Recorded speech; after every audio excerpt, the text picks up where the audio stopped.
आपका स्वागत है हमारे इस चैनल पर और आज हम एक्सप्लेन करने जा रहे हैं the lazy Prince becomes a genius season 3 chapter 2। हमारे चैप्टर की शुरुआत में हमें क्लाउन डीमन दिखाया जाता है जो कि काफ़ी ज़्यादा हंस रहा होता है और जो विरोक्स होता है वो घबराते हुए बोल रहा होता है कि मैंने सुना था कि जितने भी डीमंस थे वो सभी के सभी गायब हो चुके थे, पर ऐसा कैसे है। और सिर्फ इसे फेस करने मात्र से इस हाई रैंकिंग डीमन की इविलनेस का पता लगता है और एक झटके के साथ ही जो इसके अंदर से डार्क एनर्जी निकल रही है वो सभी पार्टी मेंबर्स के अंदर चले गई और हम देखते हैं वो सभी के सभी बिल्कुल सुन्न खड़े हो जाते हैं डर और चिंता। और अचानक से हमारे जितने भी गार्ड्स थे वो सभी के सभी नेगेटिव एनर्जी के साथ गिर जाते हैं। फिर हमें दिखाया जाता है कि जो अपने क्लाउन डीमन होता है वो अपनी फिंगर को अप करता है, जिसके साथ ही काफ़ी सारे सोल्जर्स हवा में उड़ने लगते हैं और अपना विरोक्स जोर से चिल्लाता है नहीं, जिसके साथ ही जो क्लाउन डीमन होता है उन सभी को कष्ट देने लगता है। और हम देखते हैं जो क्लाउन डीमन है वो उन्हें बांध देता है, जिनमें से एक गार्ड के ऊपर सारी रस्सियां बन जाती हैं और जो दूसरा होता है वो जोर से चिल्लाता है सर विरोक्स प्लीज मुझे बचा लीजिए। पर जो अपना विरोक्स होता है वो भी काफी ज्यादा घबराया पड़ा होता है, जिसको सुनने के साथ ही जो क्लाउन डीमन होता है वो फ्लिक करते हुए बोल रहा होता है कि आखिरकार तुम किससे बात कर रहे हो, तुम्हारा मालिक तो मैं हूँ। और उसके बाद वो फ्लिक कर देता है, जिसकी वजह से जो गार्ड बोल रहा होता है उसका जो सर होता है उसका शरीर से अलग हो जाता है, जिसको देखने के बाद जो साइड वाला गार्ड होता है काफी ज्यादा घबरा रहा होता है। और उसको करने के बाद जो क्लाउन डीमन होता है काफी ज्यादा हंसते हुए बोल रहा होता है ये मैजिक है जो दूसरों के सर को उड़ा देता है, क्या ये अमेजिंग नहीं है। जिसके साथ ही वो वापस काफी ज्यादा सीरियस हो जाता है और बोलता है चलो अब क्लैपिंग करो। और अपना विरोक्स अपने मन में कहता है भले ही मेरे कितने सारे वैल्यूएबल सोल्जर्स को ले लिया गया हो और वो काफ़ी ज़्यादा बुरे तरह मारे गए हैं, पर मैं फिर भी हिल नहीं सकता हूँ। जिसके बाद हमारा ऑथर बताता है कि जो क्लाउन डीमन है काफ़ी ज़्यादा इविलनेस को प्रोड्यूस कर रहा है, जिसकी वजह से सभी के सभी काफ़ी ज़्यादा घबराए पड़े हैं और सभी के सभी बिल्कुल फ्रीज हो चुके हैं। और एक ऐसी सिचुएशन में जिसमें सभी के सभी काफ़ी ज़्यादा होपलेस हो चुके हैं और कोई भी रिएक्ट नहीं कर पा रहा है। परंतु उनमें से एक बंदा हमें दिखाया जाता है, एक बंदा आगे की तरफ जा रहा होता है। फिर हमें क्लाउन डीमन को दिखाया जाता है जो काफ़ी ज़्यादा हंस रहा होता है। उसी बीच हमें बताया जाता है कि उनमें से एक बंदा जो क्लाउन डीमन में सबसे ज़्यादा पहले चार्ज करता है, हम देखते हैं गोल्डन लाइट क्लाउन डीमन की तरफ आ रही होती है और बोलता है ऑथर उसका नाम एरन पेरेरिया होता है, जिसमें हम देखते हैं अपने एरन पेरेरिया क्लाउन डीमन के ऊपर चार्ज कर देता है। वो काफ़ी ज़्यादा औसम लग रहा होता है उस समय। फिर हमें दूसरे सीन से दिखाया जाता है कि अपने एरन पेरेरिया क्लाउन डीमन के ऊपर चार्ज कर रहा होता है और जब अपना एरन ये कर रहा होता है तो जो अपना विरोक्स होता है अपने मन में बोलता है एरन पेरेरिया तुम कैसे कर पा रहे हो, तुम इस डीमन के ऊपर कैसे चार्ज कर पा रहे हो। विदाउट किसी हेजिटेशन के साथ हम देखते हैं अपना एरन बिल्कुल भी हेजिटेट नहीं कर रहा होता है और एरन को अपनी तरफ आता देख क्लाउन डीमन एरन से बोलता है रुक जाओ वरना मैं इन सभी को मार दूंगा, और काफी ज्यादा हंसने लगता है। पर अपना एरन रुकता नहीं और अपनी स्वॉर्ड को भी लगभग समझ कर लेता है, जिसको देखकर अपना क्लाउन डीमन हंसता है। उसके साथ ही जितने भी उसके पास गार्ड्स होते हैं जिन्हें वो होस्टेज बना रहा होता है उन्हें अपने एरन की तरफ थ्रो करने लगता है, जो कि धरती में जाके लग रहे होते हैं, पर अपना एरन उनसे बचकर जा रहा होता है। जिसके बाद हमें उनमें से एक गार्ड को दिखाया जाता है जो कि डायरेक्ट जाके धरती से लगता है, शायद वो मर चुका होता है। फिर अपने एरन को दिखाया जाता है जो कि अपने मन में कह रहा होता है कि मुझे माफ कर दो, मैं समझता हूँ कि जो मेरे एक्शंस हैं अभी ये पार्टी मेंबर के लिए काफी ज्यादा गलत हैं, मैं उनकी फैमिली और फ्रेंड्स के लिए काफी ज्यादा अपूर्णीय घावों को बना रहा हूँ और शायद तुम मेरे को काफी ज्यादा हेट और एंगर करोगे, लेकिन मैं तुमसे इस चीज की उपेक्षा नहीं कर रहा हूँ। और हम देखते हैं जो क्लाउन डीमन होता है वो मैजिक अटैक को तैयार कर रहा होता है। फिर अपने एरन आगे कहता है कि मैं इस रिस्पॉन्सिबिलिटी को काफी ज्यादा डिटर्मिनेशन के साथ आगे लेकर जाऊंगा, और हम देखते हैं क्लाउन डीमन उस अटैक को थ्रो कर देता है। पर अपने एरन आगे कहता है कि मैं इस इविल डीमन के सामने, और उसके साथ ही अपने एरन एक खतरनाक सा अटैक चार्ज करता है और उसके बाद उसको लगा देता है। जो हम देखते हैं जो अपना क्लाउन डीमन का जो अटैक होता है वो खत्म हो चुका होता है और उस जो अटैक की वेव होती है काफी ज्यादा पावरफुल होती है, पर अपना जो क्लाउन डीमन वो बाल बाल बच जाता है। फिर हमें क्लाउन डीमन का हाथ दिखाया जाता है जिसमें थोड़ा सा कट लग गया होता है, जिसको देखकर क्लाउन डीमन काफी ज्यादा घबरा गया होता है। पर हमने एरन बहुत जोर से बोलता है कि मैं इस इविल डीमन के सामने हेजिटेट नहीं कर सकता हूँ। और उस अटैक को रिसीव करने के बाद क्लाउन डीमन मन में कहता है इम्पॉसिबल, एक ऐसी स्वॉर्ड जो डार्कनेस को कट कर सकती है, और उसे अपने एरन को गाली देता है।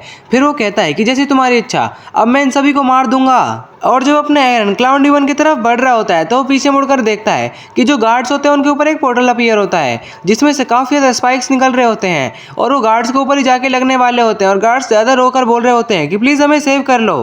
पर ठीक उसी क्रिटिकल मोमेंट पर अपनी रूरू वहां जाती है और वहां एक मैजिकल शील्ड लगा देती है, जिसकी वजह से जो गार्ड्स होते हैं वो बच जाते हैं। और अपनी रूरू एरन से कहती है एरन तुम इसे मुझ पर छोड़ दो। अपने एरन रूरू को थैंक्स कहता है और अपनी रूरू को बीच में आता देख जो क्लाउन डीमन है वो रूरू को गाली देता है, पर अपना एरन क्लाउन डीमन की तरफ बढ़ रहा होता है और वो उछलकर एक अटैक करता है जिसकी पावर कुछ ज़्यादा ही होती है। क्लाउन डीमन एक बैरियर बना लेता है और वो बैरियर में रहकर मन में सोचता है ये थोड़ा फैमिलियर लग रहा है, और हम देखते हैं क्लाउन डीमन के मुंह से खून भी आ चुके होते हैं। और वो आगे कहता है कि ये स्वॉर्ड मैंने पहले तो कहीं देखी है, पर अपने एरन काफ़ी ज़्यादा पावर लगा रहा होता है। और जो क्लाउन डीमन है वो आगे सोचता है कि ये कहाँ देखी थी और कब देखी थी, आखिरकार तुम हो कौन। फिर हमारा सीन शिफ्ट होता है मेज की तरफ। वो बोलता है कि जो इवल एनर्जी है ये काफ़ी ज़्यादा कमज़ोर हो चुकी है, जिसकी वजह से मैं थोड़ा बहुत तो हिल पा रहा हूँ। पर उसी बीच अपनी इले लिंड से उसके साइड में जाती है और कहती है कि अभी ये ख़त्म नहीं हुआ है, अभी हमें एरन की जल्द से जल्द मदद करनी पड़ेगी। जिसके बाद अपना मेज मन में कहता है इले लिंड से उसने इस इवल एनर्जी को पहले ही ओवरकम कर लिया है। फिर हमें विरोक्स और मेज को दिखाया जाता है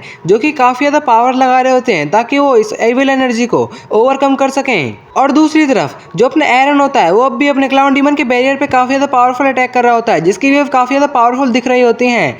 फिर हमें अपने एरन की गोल्डन स्वॉर्ड दिखाई जाती है और उसी अटैक के साथ जो अपना एरन होता है वो क्लाउन डीमन के बैरियर को तोड़ देता है। और हाँ, अगर आप हमारी वीडियो अब तक यहाँ तक देख चुके हो तो प्लीज़ लाइक शेयर कमेंट करना मत भूलना। Thank you. So back to the topic. अपना जो क्लाउन डीमन होता है वो कहता है कि मुझे याद आ गया कि तुम कौन हो, तुम वही हो, है ना, कैरन विनकर। और उसके साथ ही बहुत ज़ोर से चिल्लाता है। वो कहता है कि हाँ ये तुम ही हो, जिसमें से काफ़ी ज़्यादा डार्क एनर्जी बाहर निकल रही होती है। और अपना एरन भी एक पल के लिए तो घबरा जाता है। तभी इले लिंड से को दिखाया जाता है जो कि एरन के लिए काफ़ी फिक्र करते हुए चिल्ला रही होती है, एरन। पर उसी वक्त वहाँ एक काफ़ी ज़्यादा बड़ा एनर्जी का बॉल बन चुका होता है, जिसे देखकर अपने एरन भी थोड़ा सा शॉक हो जाता है। उसे समझ नहीं आ रहा होता है कि ये क्या चीज़ है, पर हमें पता लगता है कि वो एक पोर्टल होता है जिसकी तरफ सबकी नज़र टिक जाती हैं। तभी उसमें से किसी का हाथ बाहर आ जाता है। हम अब तक समझ गए होते हैं कि ये कौन है। फिर हम पोर्टल में देखते हैं जो कि काफ़ी ज़्यादा बड़ा होता है। फिर हमें आन्या को दिखाया जाता है जो कि रोते हुए बोल रही होती है। आन्या ने अब तक 3 साल तक जितने भी चीज़ें इकट्ठी करी थी आज उन सभी का इस्तेमाल कर लेगी। जिसके बाद उस पोर्टल में से इग्नाइट क्रिसेंटिया बाहर आती है और वो आते के साथ ही अपनी आन्या को ऑर्डर देती है कि जो अभी एनर्जी को इकट्ठा कर रहे हो उसे शूट कर दो। और जो अपनी आन्या होते हैं वो भी उसे शूट कर देती है, जो कि काफ़ी ज़्यादा बड़ी होती है। और उस अटैक को आता देख जब तक अपना क्लाउन डीमन कुछ समझ पाता उससे पहले वो उसे हिट हो जाता है, जो कि उसे काफ़ी ज़्यादा बुरे तरह से लगा होता है। जिसके थोड़े समय बाद हमें दिखाया जाता है उस अटैक की पावर कितनी ज़्यादा होती है, जिसकी वजह से जो अपनी धरती होती है वो भी आधी फट चुकी होती है। जिसके बाद जो अपना एरन होता है वो भी थोड़ा बहुत रिलैक्स हो जाता है। हम देखते हैं कि जो क्लाउन डीमन होता है वो बिल्कुल कचरा सा बन गया होता है। और जो अपना विरोक्स होता है वो बोलता है कितना ज़्यादा इनक्रेडिबल है, इसने सिर्फ इस खतरनाक डीमन को एक ही ब्लो में ख़त्म कर दिया। सच में ये कुछ अनबिलीवेबल ही पावर है। इसमें हमें इग्नाइट को दिखाया जाता है जिसने अटैक करा होता है। मेरे हिसाब से इग्नाइट और आन्या ने दोनों मिलकर पावर अटैक करा होगा। और फिर हम देखते हैं कि जो अपना जॉर्ज और उसके साथ कुछ बंदे होते हैं वो अपने इग्नाइट के पास भाग कर आ रहे होते हैं और बोल रहे होते हैं, मास्टर मतलब कैप्टन क्या आप ठीक हो। पर तभी इग्नाइट को कुछ अजीब महसूस होता है, जिसके बाद उन सभी को रुकने का इशारा कहती है और बोलती है सभी के सभी रुक जाओ। हम देखते हैं जो क्लाउन डीमन होता है वो फिर से उसमें कुछ हलचल होने लगती है, जिसको देखकर अपना एरन भी थोड़ा परेशान हो जाता है। उसके बाद हम देखते हैं कि जो क्लाउन डीमन होता है वो धीरे धीरे वापस रीजनरेट हो रहा होता है और वो बोल रहा होता है कि ये तो काफ़ी ज़्यादा एक्सट्रीम था। हम देखते हैं जो क्लाउन डीमन है वो वापस काफ़ी ज़्यादा ठीक हो जाता है।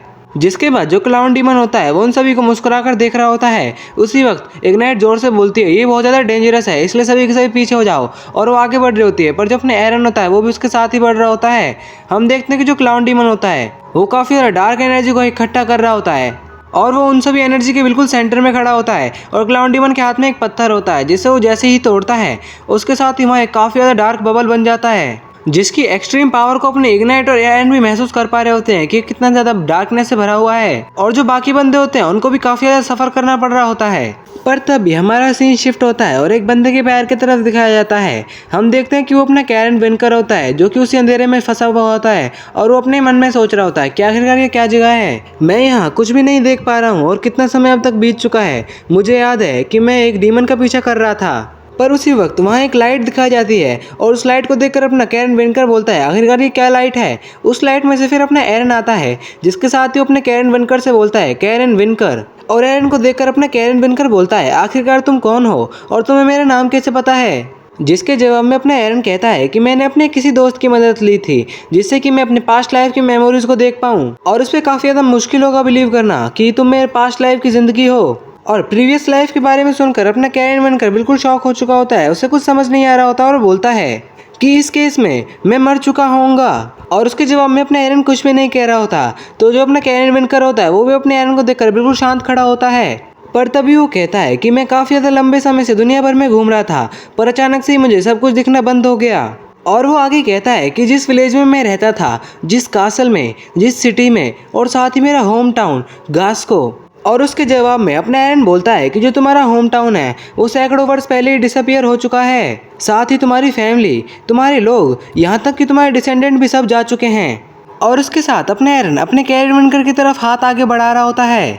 और एरन की ऐसी बात सुनने के बाद कैरेन विनकर काफ़ी ज़्यादा उदास होता है और बोलता है, अच्छा अब मैं समझा। पर उसी वक्त जो कैरेन विनकर की स्वॉर्ड होती है वो अचानक किसी के अंदर मर्ज होने लगती है। हम देखते हैं वो अपने एरन की स्वॉर्ड के अंदर मर्ज हो जाती है। अपने एरन कहता है कि लेकिन जो एक प्रोटेक्टर होता है वो अब भी जिंदा है, जिसे देखने के बाद कैरेन विनकर काफ़ी ज़्यादा शॉक हो जाता है। हम देखते हैं अपने एरन के अंदर से काफ़ी ज़्यादा ऑरा बाहर आ रहा होता है। पर तभी अपना कैरेन विनकर कहता है कि ऐसा सोचना कि किसी के पास मेरे जैसा ही पर्पस होगा, और वो भी इतना अच्छा यंग मैन के पास। जिसके साथ ही अपने एरन की स्वॉर्ड को पकड़ लेता है और बोलता है अब रेस्ट करने का टाइम है। फिर हम देखते हैं कि जो अपना कैरेन विनकर होता है उसका रंग बदल चुका होता है और वो अपने एरन की स्वॉर्ड को पकड़कर एरन से कह रहा होता है कि अब मैं बाकी काम तुम पर सौंपता हूँ। जिसके साथ ही वो अपनी एरन की स्वॉर्ड में मर्ज हो जाता है। और अपना एरन मन में सोच रहा होता है ये पहले से काफ़ी ज़्यादा अलग महसूस हो रही है। जिसके बाद अपना एरन आंखों को बंद कर लेता है और वो कहता है कि अब ये स्वॉर्ड मेरे को बिल्कुल मेरे बॉडी के पार्ट की तरह लग रही है। जिसके बाद वो अपनी आंखों को खोल लेता है। उसके साथ ही जो अपना एरन होता है वो प्रेजेंट टाइम में शिफ्ट हो जाता है और आते के साथ ही वो एक स्लैश लगा देता है। जिस स्लैश की वजह से जो अपना एरन होता है वो क्लाउन डीमन के बैरियर को तोड़ देता है और एंटर कर जाता है। और एरन को आते देख जो क्लाउन डीमन होता है वो बोलता है ऐसा नहीं हो सकता, आखिरकार तुम इतनी जल्दी इसमें कैसे एंटर हो गए। पर जो अपना एरन होता है वो उसकी बात का कोई जवाब नहीं देता और कहता है कैरेन विनकर मुझे अपनी शक्ति दो। और उसके साथ ही जो उसकी स्वॉर्ड होती है वो और भी ज़्यादा ग्लो कर रही होती है। उसे देखकर क्लाउन डीमन बोलता है रुको रुको रुको, प्लीज़ रुको, मेरी बात तो सुन लो।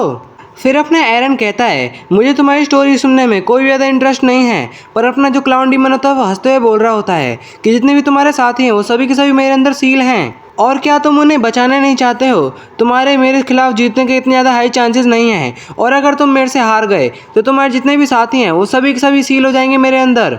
इसलिए तुम्हें उसके बारे में काफ़ी ज़्यादा केयरफुली सोचना होगा। और जो अपना एरन होता है वो थोड़ी देर के लिए शांत खड़ा हो जाता है। तो जो क्लाउन डीमन होता है वो मन में सोचता है क्या ये हेजिटेट कर रहा है, हाँ सभी के सभी इंसान एक जैसे ही होते हैं, बस थोड़ा सा और।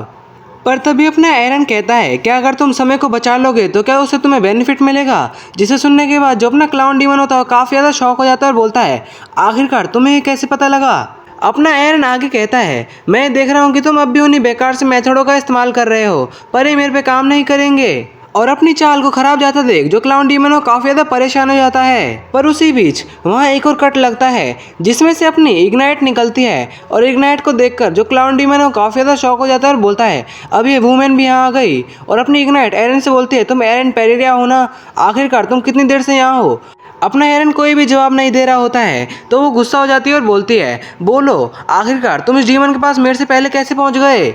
जिसके बाद अपनी इग्नाइट मन में कहती है कि ये मेरे से काफ़ी ज़्यादा कमज़ोर है और इफेक्ट बदल नहीं सकता, पर फिर भी इसने इस मैजिक के सोर्स को इतनी जल्दी मेरे से पहले कैसे फाइंड कर लिया। पर तभी उस बैरियर में फिर से निशान आने लगते हैं जैसे ही कोई आने वाला हो। उसी बीच हम देखते हैं कि जो अपनी इलिया लिंडसे होती है वो भी उधर आ जाती है। जिसे देखने के बाद अपनी इग्नाइट बोलती है इलिया लिंडसे तुम यहाँ कैसे आ गई, क्योंकि ब्लैक नाइट्स ऑर्डर का वाइस कैप्टन जॉर्ज भी इस बैरियर को नहीं काट पाया है और तुमने इसे कैसे ओवरकम कर लिया। और इग्नाइट की ऐसी बात सुनने के बाद जो अपनी इलिया लिंड से होती है वो पहले तो उसे घूर कर देख रही होती है, फिर जोर से बोलती है आखिरकार तुम क्या बकवास कर रही हो, मैं ये क्यों नहीं कर पाऊंगी। जिसको सुन के तो अपनी इग्नाइट भी घबरा जाती है और वो बोलती है आखिरकार तुमने क्या कहा। जिसके बाद अपनी इग्नाइट कहती है कि इन क्वेश्चनों को मैं बाद में पूछूंगी। और फिर वो बोलती है सबसे पहले हमें इस डिस्गस्टिंग क्रिएचर को ख़त्म करना होगा। और इन तीनों को ऐसा देखकर जो अपना क्लाउन डीमन होता है वो भी काफ़ी ज़्यादा घबरा जाता है और वो तीनों आगे बढ़ते हैं। और जब अपनी इग्नाइट होती है वो बोलती है कि इसे कोई ओपनिंग मत देना और इसीलिए हमें इस पर लगातार अटैक करना होगा। पर जो अपना क्लाउन डीमन होता है वो हंसते हुए बोल रहा होता है कि अगर तुम मुझे मार दोगे तो मैं श्योर करूँगा कि मैं तुम में से किसी को यहाँ सेफली जाने न दूँ।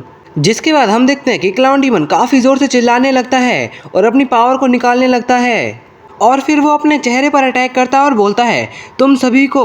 जिसके साथ ही वो अपने चेहरे पे जो मास्क होता है उसे उखाड़ देता है। उसे देखने के बाद जो अपने एरन और इलिया लिंड से होते हैं वो काफ़ी ज़्यादा शॉक हो जाते हैं और वो बोलते हैं उसने तो अपने चेहरे को मास्क को उखाड़ दिया है। और वो ज़ोर से चिल्लाता है मैं तुम सभी को यहीं मार दूंगा। जिसके साथ ही जो उसकी आंखें होती हैं उनमें से काफ़ी ज़्यादा ही पावर अनलीश हो रही होती है। और उसे देखने के बाद अपना एरन मन में कहता है ये तो सेल्फ डिस्ट्रक्शन है। और जो उसकी पावर होती है वो कुछ ज़्यादा ही तरीके से बाहर निकल रही होती है। और अपना एरन कहता है कि हम इसे डॉज नहीं कर सकते हैं। पर तभी कोई कहता है कि एक साइड पीछे हटो, तो अपने एरन से सुनने के बाद काफ़ी ज़्यादा शॉक हो जाता है। हम देखते हैं कि जो अपनी इग्नाइट होती है वो उन दोनों के सामने आ चुकी होती है और जो ब्लास्ट होता है वो काफ़ी ज़्यादा तेज़ी से बढ़ रहा होता है। और उसी वक्त जो अपनी इग्नाइट होती है वो अपनी स्वॉर्ड को सामने लाकर एक खतरनाक सा बैरियर बना लेती है और उसी वक्त जो ब्लास्ट होता है वो हो जाता है। और उस ब्लास्ट की इतनी ज़्यादा पावर होती है कि जो क्लाउन डीमन ने बैरियर बनाया होता है वो धीरे धीरे करके टूट जाता है और बिखर जाता है। फिर हम देखते हैं कि जो अपनी इग्नाइट होती है उसकी सारी पावर खत्म हो चुकी होती है और दूर से अपने आन्या और जो जा रहे होते हैं वो बोलते हैं कैप्टन। पर तभी इग्नाइट किसी की तरफ देखती है। हमें पता लगता है कि वो अपने एरन और इलिया लिंडसे की तरफ देख रही होती है। वो दोनों काफ़ी ज़्यादा शौक होते हैं। तभी अपना एरन पूछता है आखिरकार तुमने ये क्यों किया, और अपनी इग्नाइट आंखें बंद करते हुए बोल जाती है मुझे नहीं पता, और अपने एरन को गाली दे देती है। जिसके बाद हम देखते हैं कि जो अपनी इग्नाइट होती है वो वहीं गिरकर बेहोश हो जाती है। जो अपने आन्या और जॉर्ज होते हैं वो जोर जोर से चिल्ला रहे होते हैं कैप्टन कैप्टन, पर अपनी इग्नाइट कोई भी रिस्पांस नहीं दे रही होती है और वो अपने मन में सोच रही होती है कि आखिरकार ये क्या जगह है, मुझे यहाँ कुछ भी दिखाई नहीं दे रहा है। जिसके बाद हमारा अगला सीन शिफ्ट होता है इग्नाइट के सपने में। इग्नाइट मन में कह रही होती है ये प्लेस तो, फिर हमें कुछ बच्चे दिखाए जाते हैं जो कि काफ़ी ज़्यादा हैरान और खुश होते हैं। उनमें से ऊपर वाला बोलता है कि क्या सच में, तो छोटी वाली बोलती है क्या सच में हम एक दिन में 2 मील खा सकते हैं। जिसके जवाब में एक छोटी सी बच्ची बोलती है हाँ ऑफ कोर्स, क्योंकि अब मुझे ग्रैंडपा जैक ने अपने काम पर रख लिया है तो इसीलिए मैं सुनिश्चित करूंगी कि मैं तुम्हें एक दिन में 3 मील खिला सकूं। और ऐसी बात सुनने के बाद तो जो छोटी बच्ची होती है वो काफ़ी ज़्यादा ही खुश हो जाती है और वो उससे बोलती है इग्नाइट तुम तो काफ़ी ज़्यादा खुश हो। हमें पता लगता है कि अपनी इग्नाइट है जो कि अपने पास्ट को याद कर रही है। और दूसरे सीन में हम देखते हैं कि जो अपनी इग्नाइट है वो उस बंदे से कहती है क्या मुझे आप और भी ज़्यादा काम नहीं दे सकते हो। तो वो बंदा बोलता है हाँ मैं नहीं दे सकता, क्योंकि काफ़ी सारे लुटेरे आए थे और वो हमारे सामान को फिर से लूट के चले गए। जिसके बाद वो बंदा वहाँ से जाने लगता है और अपनी इग्नाइट से कहता है कि अब मैं इस स्टोर को और ज़्यादा ऑपरेट नहीं कर सकता हूँ। अपनी इग्नाइट कुछ कहने वाली होती पर वो उसकी बातों को सुनता नहीं है। जिसके बाद अपनी इग्नाइट काफ़ी ज़्यादा परेशान हो जाती है और अपने मन में सोचती है कि जो सिविल वॉर है इसकी वजह से काम कम से कम होता जा रहा है और इस रेट से तो मैं सभी की देखभाल नहीं कर पाऊंगी, ये तो बिल्कुल इम्पॉसिबल हो जाएगा। उसके बाद हमारा सीन शिफ्ट होता है रात में, जहां उसके सभी दोस्त सो रहे होते हैं और इग्नाइट के हाथ में एक लेटर होता है और उस लेटर को देखकर इग्नाइट कुछ बातें याद कर रही होती है, जिसमें उससे एक बंदा कह रहा होता है कि तुम्हारे पास स्वॉर्डमैनशिप की काफ़ी ज़्यादा स्किल्स हैं और ये क्रोनो स्वॉर्डमैन अकेडमी के लिए एक रिकमेंडेशन लेटर है और अगर तुम स्वॉर्डमैनशिप में काफ़ी ज़्यादा टैलेंटेड हो जाओगे तो तुम्हारे पास काफ़ी ज़्यादा पैसे आ जाएंगे जिससे कि तुम सभी अपने दोस्तों की मदद कर सकते हो और इसलिए इसके बारे में सोचना ज़रूर। फिर हम इग्नाइट को देखते हैं जो कि उसी बारे में काफ़ी ज़्यादा ही सोच रही होती है। जिसके बाद हमारा अगले दिन का सीन शिफ्ट होता है जहां हमें देखते हैं कि जो अपनी इग्नाइट है वो जा रही होती है और वो छोटी बच्ची इग्नाइट से गले लगकर बोलती है क्या तुम यहाँ और समय तक नहीं रुक सकती, क्योंकि मैं तुमसे अलग नहीं होना चाहती हूँ। पर उसके बाद जो अपनी इग्नाइट होती है वो उस छोटी बच्ची को समझाते हुए बोल रही होती है तुम सिर्फ 1 साल रुक जाओ, मैं काफ़ी ज़्यादा ताकतवर होकर वापस आ जाऊँगी। फिर जो वो छोटी बच्ची होती है वो इग्नाइट से बोलती है क्या तुम सच में वापस आ जाओगे, क्या तुम मुझसे प्रॉमिस करते हो। तो इग्नाइट बोलती है हाँ जितनी जल्दी हो सके मैं उतनी जल्दी आ जाऊँगी। और हमारा सीन शिफ्ट होता है जहां 2 बंदे स्पारिंग मैच कर रहे होते हैं और अनाउंसमेंट होती है स्पारिंग मैच खत्म होती है और जो विनर है वो इग्नाइट है। और जो वहाँ के आसपास के बंदे होते हैं वो बोलते हैं ये तो कोई सेंस ही नहीं बनाता, वो सिर्फ 1 साल में एक एक्सपर्ट बन गई, ये तो काफ़ी बड़ी मॉन्स्टर है। और फिर हमें इग्नाइट को दिखाया जाता है जो कि अपने मन में कह रही होती है कि इतना बहुत है, अब मैं घर पर वापस जा सकती हूँ। जिसके बाद जब अपनी इग्नाइट वापस गांव जाती है तो वो किसी चीज़ को देखकर काफ़ी ज़्यादा ही शौक हो जाती है। वो देखती है कि जो उसका गांव है वो बिल्कुल तबाह हो चुका है और वो काफ़ी ज़्यादा परेशान हो जाती है और अपने मन में सोच रही होती है आखिरकार ये गांव के साथ क्या हुआ, वो उजड़ चुका है और जो है बच्चे थे वो कहाँ गए। पर तभी वहाँ कोई आता है और इग्नाइट से बोलता है इग्नाइट उसे देखकर बोलती है ओलिवर। जिसके बाद हमारा सीन शिफ्ट होता है और इग्नाइट बोलती है हाँ मैं सब समझ चुकी हूँ कि सारे बच्चे कहाँ चले गए। ओलिवर बताता है हाँ कुछ बच्चों को तो लुटेरे ले गए और साथ ही बाकी बच्चों को सब मार गए। फिर हम देखते हैं कि जो इग्नाइट है उसके हाथ में उसी छोटी बच्ची कोई चीज़ होती है और वो काफ़ी ज़्यादा ही डिप्रेस हो चुकी होती है और अपने मन में कह रही होती है मैं पावरलेस हो चुकी हूँ, आखिरकार मैंने ये सारी चीज़ें किसके लिए की थी। और अपनी इग्नाइट की ऐसी हालत देखकर ओलिवर बोलता है इग्नाइट क्या तुम ठीक हो। पर तभी इग्नाइट ओलिवर के कपड़ों पर देखती है और वो बोलती है क्या ये कपड़े नए नहीं हैं, तुमने इन्हें कहाँ से लिया है। जिसे सुनकर ओलिवर घबरा जाता है और वो बोलता है ये कपड़े, और अपनी इग्नाइट कहती है मुझे पता है कि तुमने चुराए हैं।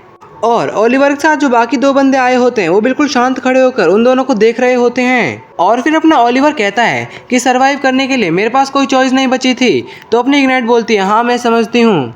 जिसके बाद अपनी इग्नाइट अपने मन में सोच रही होती है कि मैं उन बच्चों को ब्लेम नहीं कर सकती हूँ, उन्होंने इतनी ज़्यादा बेकार ज़िंदगी जी और इतना ज़्यादा सफ़र करा है। फिर वो अपने ओलिवर से कहती है कि पहले की तरह सारी चीज़ें नहीं हो सकती है ना। ओलिवर भी हाँ कहता है। जिसके बाद जो अपनी इग्नाइट है वो बोलती है कि अच्छी जिंदगी, फिर अपनी इग्नाइट वहाँ से जाने लगती है और ओलिवर बोलता है कि एक अच्छी ज़िंदगी जीना। इग्नाइट बोलती है मैं अब चलती हूँ। और वो जाते जाते अपने मन में कह रही होती है कि अगर मैं इस वर्ल्ड को बदल देती तो मैं मेक श्योर करती कि ऐसी चीज़ें दोबारा कभी ना होती। और हमारा अगला सीन शिफ्ट होता है जहाँ अपनी इग्नाइट सभी के सामने खड़ी होती है और उससे एक बंदा बोल रहा होता है इग्नाइट मैंने सभी बंदों को इकट्ठा कर लिया है जो भी क्रोनो स्वॉर्डमैन एकेडमी के फाइनल असेसमेंट से बाहर हो चुके हैं। जिसके बाद इग्नाइट उनसे कहती है कि आप सभी का यहाँ आने के लिए धन्यवाद और मैं आप सभी को एक ऑफर देना चाहती हूँ। मैं एक मर्सनरी बैंड को बनाना चाहती हूँ। अपनी इग्नाइट की ऐसी बात सुन के वहाँ जितने भी बंदे होते हैं वो काफ़ी ज़्यादा खुश हो जाते हैं और वो कहते हैं कि अगर इसे इग्नाइट बनाएगी तो मैं ऑफ कोर्स इसे ज्वाइन करूँगा। दूसरा कहता है मैं तो इंतज़ार ही नहीं कर पा रहा, मुझे पता है कि हम बहुत जल्दी फेमस हो जाएंगे। फिर अपनी इग्नाइट कहती है कि जो ये मर्सनरी बैंड बनाऊंगी इसमें सिर्फ हम पैसा ही नहीं बनाएंगे, हम एक बेटर वर्ल्ड को बनाएंगे। इसीलिए सबसे पहले हमारे नाम को प्रसिद्ध होना पड़ेगा, जिसके लिए मैं सभी नोबल फैमिलीज के पास जाऊंगी और उन्हें हरा दूंगी। और एक बार जब हमारा नाम काफ़ी ज़्यादा फेमस हो जाएगा तो मैं इस कॉन्टिनेंट को मोनोपोलाइज कर लूँगी। और साथ ही हम ये इंश्योर करेंगे कि कोई भी हमारी आइडेंटिटी, साथ ही हमारे नाम को जानने के बाद हमें कोई नीचे नज़र से ना देखे।